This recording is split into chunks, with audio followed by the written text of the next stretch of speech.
Please subscribe and don't forget to press the bell icon to get notified whenever we upload a new video.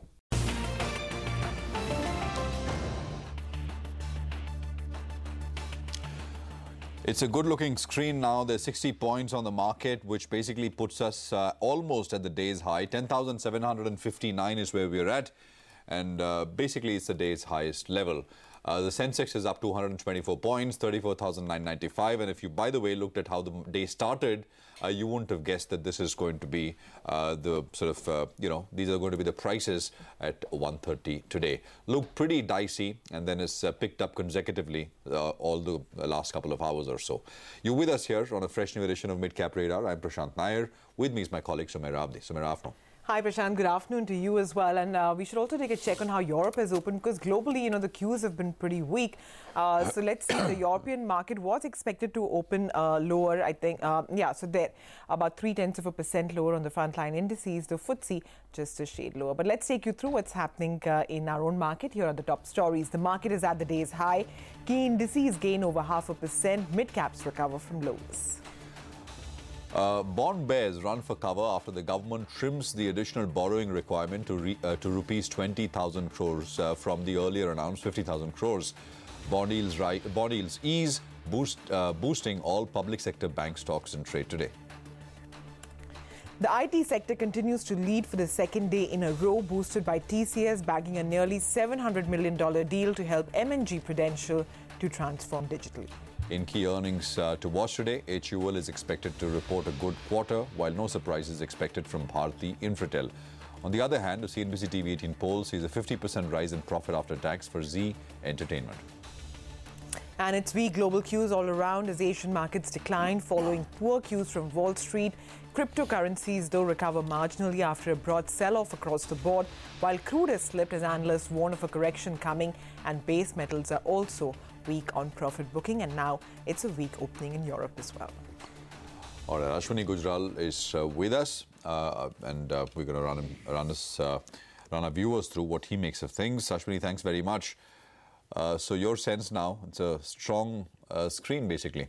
Advanced decline is still negative. Tilted in favor of declines, but otherwise looking better, a lot better. See, it was looking better in the morning, because if you bought, you knew that it'll come back and you'll make money.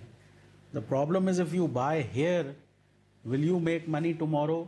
That's not clear. Because, for all this bond yield and all that, Bank Nifty is up a paltry 120 points. Okay? And Nifty is hardly up 50 points. So, I've made money last 4 or 5 days, but each time I got that decline. So if there is bad news, you buy, you tend to make money. But in a rising market, if you buy, then you end up like, what people ended up yesterday with. So that way it's still choppy, and individual stocks is probably the way to go if you want to hold for a multi-day type of time frame. In fact, techs look the best of the lot, not even banks. So having said that, individual stocks, Adani Port is a buy with a stop of 428, target of 450. Future Consumer is a buy with a stop of 66, target of 78. And Coffee Day is restarting its move, so that's a buy with a stop of 342, target of 360. All right, Ashwini, thanks very much for that. Let's focus on some earnings that have just come through. Jyoti Labs has reported a good quarter. Margins have beaten estimates. EBITDA has grown almost 37%. In fact, margins have improved despite lower gross margins and higher ad spend. To discuss the performance, we're now joined by Mr. Ullas Kamath, the joint MD of the company. Mr. Kamath, good afternoon and congratulations, sir, on what looks like a very good quarter. In fact, I think if I'm not mistaken, you had guided for this 15-16% for margins in FY18. You've come in at the top end. Is this performance now sustainable? Do you have more headroom from here? Thank you very much, and yes, it's as per our guidance because we were able to see that offtake post GST going very nicely, and as of now at 15-16%, we will be able to hold on to this at least for a couple of quarters. Okay. So the one thing that I want to understand is basically, let me get the negative out of the way, and it is a small one, is household insecticides. Because here, the revenue has come off a tad. Even on the EBIT, the performance is not very good, and it's not a segment which has performed for you so far. What's the plan over here? Yeah, in fact, it is even though we have degrown in household insecticides, it's actually a good news because there's no mosquitoes. Because of early winter setting in, and also wholesale was not there because of the GST transition, and rural was not taking as much. It should have taken during the pre-winter season, and that's the only reason. And this is actually the weak quarter in household insecticides as far as December is concerned. You see the growth coming back in the March quarter, so I'm not worried on that. But otherwise, overall, if you see 16% top line growth with 12% of volume growth, shows how the market is accepting post GST and the products at all segments across the country, barring this one household insecticide, which is only constitutes 11% of our business. Mr. Kamath, good afternoon, Prashant here. I mean, across segments, could you talk about trend growth now? Has there been a lift as compared to pre-demon levels where you find yourself now? Yeah, absolutely, because during demonetization same quarter last year we grew by 4% volume, so it is not that we got that extra lower base kind of thing was not there. But what has happened in the GST is that the distribution reach, whoever have the greatest reach, they were able to do extremely well, because wholesale channel is what got the problem for everybody because of GST compliance. So if you see our business across the country, I would say that we got that complete positive trend on all the businesses, and more so in Margo. That is growing consistently at 45%. Last quarter also we grew 45%. This quarter also we are growing by 45%. That is something the mix of the business has changed because of Margo in the current quarter. So basically, while others who depended on the wholesale channel suffered, you did not. Yeah. I mean, hence your products. We did for a month, and thereafter, we did for a month, and thereafter immediately we switched over to alternative route of taking the distributor directly to the retailer and giving them that transport subsidy and things like that. So we reached the consumer very quickly rather than waiting for the wholesaler. That's what we got the business from. I mean, have you made the required sort of investment in that kind of infrastructure? It's all there in place, because when we speak with other players, they say it'll take time and to match up basically the bulk of wholesalers and the dependence on them to reduce that. Go on. I completely agree with you, Prashant. Historically also, Jyoti was extraordinarily strong in rural market because of our Ujala base available in 3 million retail outlets. It is just that we had to put 1 or 2% more on the distributor as a allowance for them to rural market, and business was already there. It's not that they need to find business, they need to go and just place it in the retail outlet. That's what they did, and that is what the alternative channel, especially in the Hindi belt area and rural Hindi belt area, is what we did, and we continue to work on that. As soon as the wholesaler comes back, we'll back to work with him. So between all your many verticals, which is dishwashing, fabric care, personal care, household insecticides, I mean, clearly fabric care and personal care is where you're seeing the meat of, your operational performance. Is there any sort of a change that you're planning between the mix over here? I mean, fabric care as of now, I think contributes nearly 200 odd crores to your revenue. What will be the focus areas now for the rest of FY18, the last quarter, and of course FY19?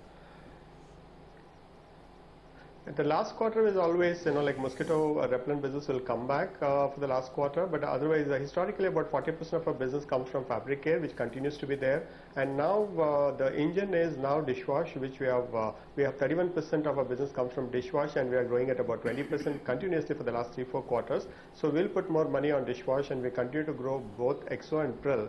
And mosquito repellent business in the next quarter will be focusing on that. But otherwise, overall, I'll be happy if you're able to get 40% from fabric care and all other 3 categories put together 60%. All right, then I'm sure investors are also a happy lot. Mr. Kamath, thank you very much for your time this afternoon. And Thank we'll you very touch much. base with you next quarter, probably before that as well. Thanks very much. That's the word coming in from Jyoti Labs. From Jyoti Labs. Yes, they've announced very, very strong earning, and the market, he says, improving post GST. That's one of the important takeaways, actually, not just for companies, but the fact that offtake is improving for H2. So that's not just company specific, but also speaks of the underlying trends in the industry. A quick break, come back in a bit. Up next, we'll speak to the management of SH Kelkar. They've reported a good quarter as well. So that earnings fine print lined up next.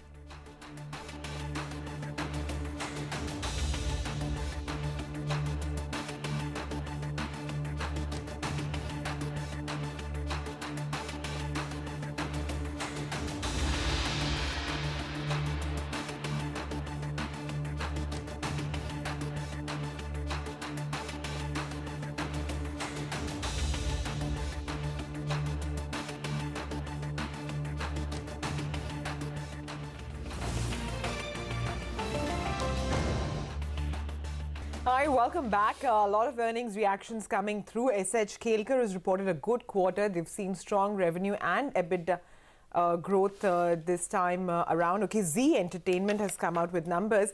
My apologies actually to the management of SH Kelkar. So we'll come back to you in just a bit. For now, let's focus on Zee Entertainment. 322 odd crores almost. So that's a shade lower actually than what our own poll had thrown up, which was about 384 odd crores. But I think if you compare it on a year-on-year basis, that would stack up quite well. We'll have to see what some of the other details are as well. But for now, the net profit figure that has come through is lower than our own poll. The key to watch, of course, over here will be, that's right, ad revenue growth has come in at 30.4%.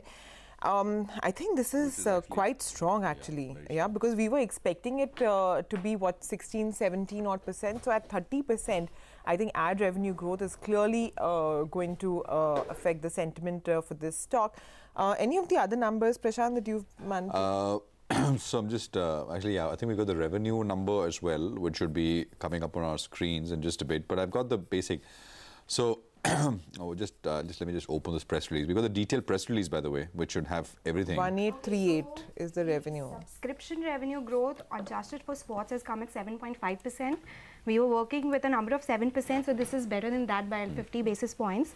The ad revenue has come at 30.4%, but we were working with a revenue growth of around 16 to 17%. You already spoke about it, and that looks really, really strong. In fact, even Jyoti Labs, Mangalam was telling me that they have ad spends of around 21%. Growth has been around 21%. So that clearly shows up here that 30% growth adjusted for sports, the domestic ad revenue looks really, really strong. Even the EBITDA margins, they've come at 32.3%, if I'm correct. Yeah, 32.3%. So our poll threw up a number of 31.9%, so that's better than that. And management has been able to maintain the guidance of 30% plus margins. So that number looks really, really good. I'll just have to check what led to lower profits. So just allow me a couple of minutes. So I'll just check what really led to that. Okay, in the meantime, let me just go through some of the other details that have come through. We have a revenue which has come in at 1838 crores. So that would clearly be what roughly 20 odd percent growth. Margins as well looking good. Profit number has come in at 320 crores. So that is the only thing which is a shade lower. EBITDA at 552 crores is also pretty much in line. So it's a growth of roughly about 10 odd percent. EBITDA margins at 30.1%. So yeah, it's... there are some comments as well. Yeah. So, for example, the domestic subscription growth, as Sonal pointed out, was 7.5%.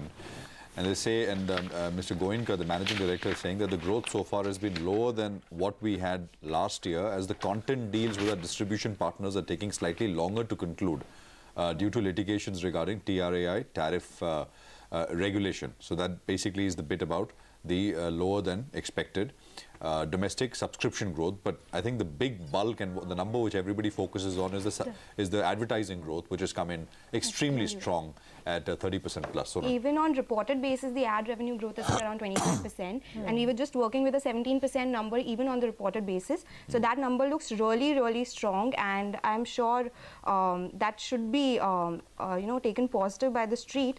But apart from that, I see that there is some spike in the operating cost. They've come at around 672 crores, so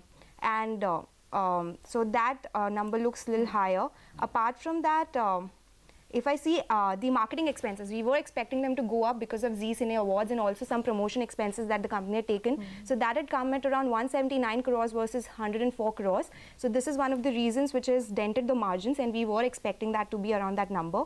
So all in all, it does not look so bad. We were expecting some sort of operating expense increase that has come in that. But ad revenue growth has actually stolen the show, 30%, which is looking really, This is really what I good. think the first time they've gone above 30% since what, Q2 of FY16, right? So it's a multi-quarter high in terms of their ad revenue growth. Sonal, I'll let you do some more number crunching. Karan Taurani of Daulat Capital also joins in with his take. Karan, your first reading of the numbers? I think the ad revenue is a huge pleasant surprise, and we're anticipating ad growth to be about 15-odd%, and 30% is something which was completely unexpected. Obviously, they had the low base of demo which was there, and that's why the growth could have been higher. But, we just need to figure as to what will be the ad growth for Q4 to get some more traction and updates on that. Okay, but in view of the kind of strong ad revenue growth that they've seen this time around, what would you make of the stock per se? I mean, what's your rating? Would you look at revising the estimates going forward? So if you see on a full year basis, our ad growth estimate is roughly at about 12-odd%. H1 was about 6-7% for them, and this quarter has been about 30%. So if they have a sustained momentum and if they feel that the ad growth could be about 20% in next quarter, then the ad growth number could be revised to 13-14%. And that is something significantly good because the TV industry growth is overall is not more than 8-9%. So there's a huge outperformance versus the TV industry per se if Zee goes for the number of 13-14%.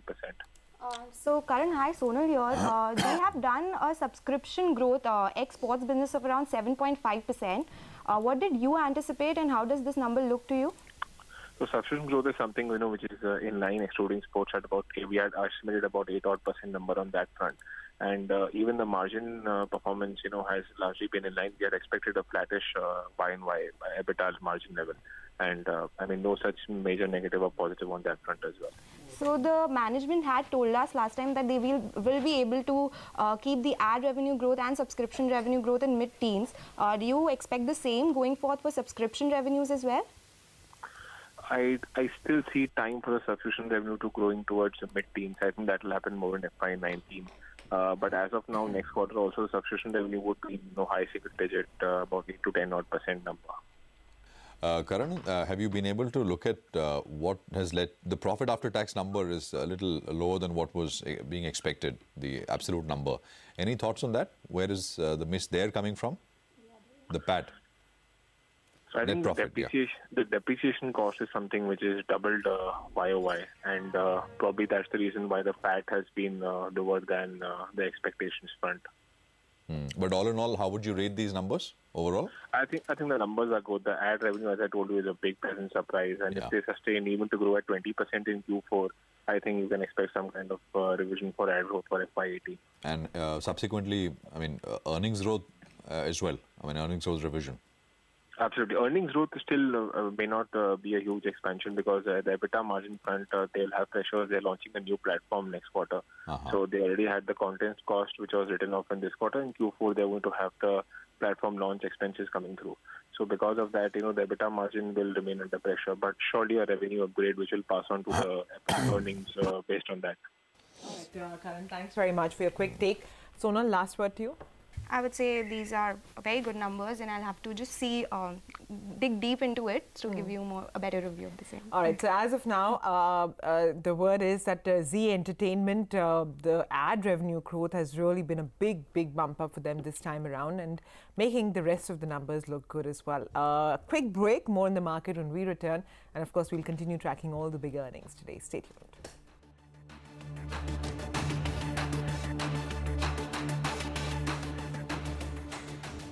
Hi, welcome back. So the market holding up quite well. In fact, the Sensex would actually had its eye on the 35,000 mark. So that has retraced just a tad, still holding actually with the quite solid gains of about 200 odd points. But remember, we had come closer to that 34,997, and from there we retraced just a shade. So let's see if that elusive 35,000 is in store for today. But for now, good going, about 0.5% higher on the frontline indices, and even the mid-cap index is picking up some pace. We'll need to wrap up on mid-cap radar, but your stocks will take the action forward. Stay tuned.